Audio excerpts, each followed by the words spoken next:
Hello friends, कैसे हैं आप। लास्ट वीडियो में मैंने बताया था इंश्योरेंस लेने के लिए कौन कौन सी बातें ध्यान देने योग्य है। आज का जो वीडियो बताऊंगा मैं, उसमें ये है प्लान तीन तरह के होते हैं इन्वेस्टमेंट के लिए, इंश्योरेंस के लिए।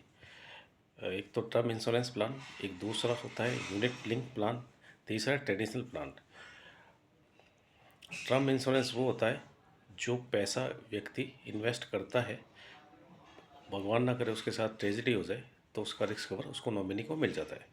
यूनिट लिंक प्लान वो होता है जो जो पैसा मार्केट में जाता है।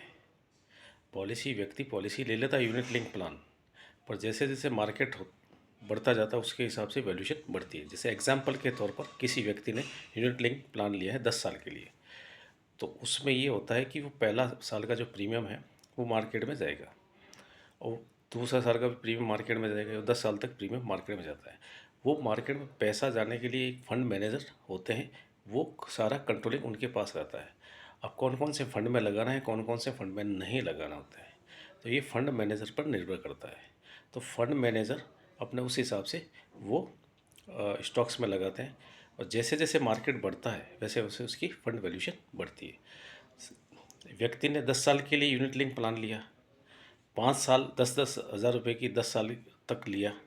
अब 5 साल के बाद 50,000 रुपये डिपॉजिट हो गया। अगर वो विड्रॉल करता है 5 साल बाद में, तो उसकी वैल्यूशन उस मार्केट की स्थिति पर रहेगी। अब सपोज़ फॉर एग्जांपल 50,000 की वैल्यू अगर उसको 1.5 लाख मिल रही है, हालांकि ऐसा होता नहीं है, पर फिर भी 50,000 की वैल्यू अगर मैं मान के चलता हूँ 80,000 या 1 लाख के आसपास होती है, तो उसको वो वैल्यूशन के आधार पर वो पैसा मिल जाता है। ऐसा सुनिश्चित नहीं है कि 50,000 का वैल्यूशन 1 लाख होगी। 50,000 की वैल्यूशन 80,000 भी हो सकती है, 50,000 की वैल्यू 40,000 भी हो सकती है। तो ये हुआ यूनिट लिंक प्लान। वो 5 साल के बाद में वो विड्रॉल कर सकता है। अगर वो 5 साल के बाद में विड्रॉल नहीं करता है और 10 साल तक जमा कराता है, तो उसकी पैसे जो डिपॉजिट अमाउंट होगा 1 लाख, तो 10 साल के बाद में उसकी वैल्यूशन कितनी जाएगी, वो सबसे ज़्यादा प्रॉफिटेबल रहता है। जब कोई व्यक्ति इंश्योरेंस लेता है तो 5 साल के लिए नहीं लेना चाहिए, उसको जो पॉलिसी टर्म है उसके आधार पर डिपॉजिट कराना चाहिए ताकि उसका सारा बेनिफिट मिल सके। तीसरा जो प्लान होता है वो ट्रेडिशनल प्लान होता है। ट्रेडिशनल प्लान ये होता है जो गारंटेड रिटर्न, जो बॉन्ड में लिखा होता है वो गारंटेड रिटर्न देता है। एग्जाम्पल के तौर पर किसी व्यक्ति ने ट्रेडिशनल प्लान लिया, तो ट्रेडिशनल प्लान में जो बॉन्ड में लिखा होता है बोनस मिलेगा, टर्म्स एंड कंडीशन के आधार बोनस मिलेगा, इतना रिटर्न मिल जाएगा, वो मिलता है। वो पैसा मार्केट में नहीं जाता है। तो ये ट्रेडिशनल प्लान हो गया।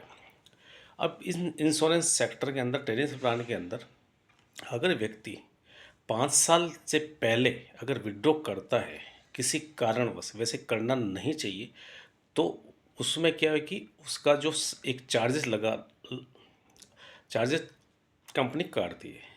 वो कंपनी इसलिए काटती है क्योंकि उसमें पॉलिसी बॉन्ड में लिखा होता है। अगर पॉलिसी 5 साल से पहले अगर वो विड्रॉ कर देता है ट्रेडिशनल प्लान को, तो चार्जेस कटता है। मैं ये नहीं कहूँगा कि 5 साल से पहले विड्रॉल करें, आप उस पॉलिसी को कंटिन्यू चलाएं। तो ये तीन प्रकार की जो इंश्योरेंस हो गए वो मैंने आपको बताया है। Term insurance, unit link insurance और ट्रेडिशनल इंश्योरेंस। अब मैं इसलिए बता रहा हूँ क्योंकि मैं इंश्योरेंस सेक्टर का एम्प्लॉय रह चुका हूँ as a back office work में, और 10 साल का एक्सपीरियंस है। जो जो प्रॉब्लम आई है हमारे साथ में या हमारे कस्टमर के साथ में, वो एक्सपीरियंस मैं आपको शेयर करता रहूँगा, ताकि कोई व्यक्ति अगर इस इंश्योरेंस लेने के लिए ये वीडियो देखें तो उसको लाभ मिल सके। Thank you.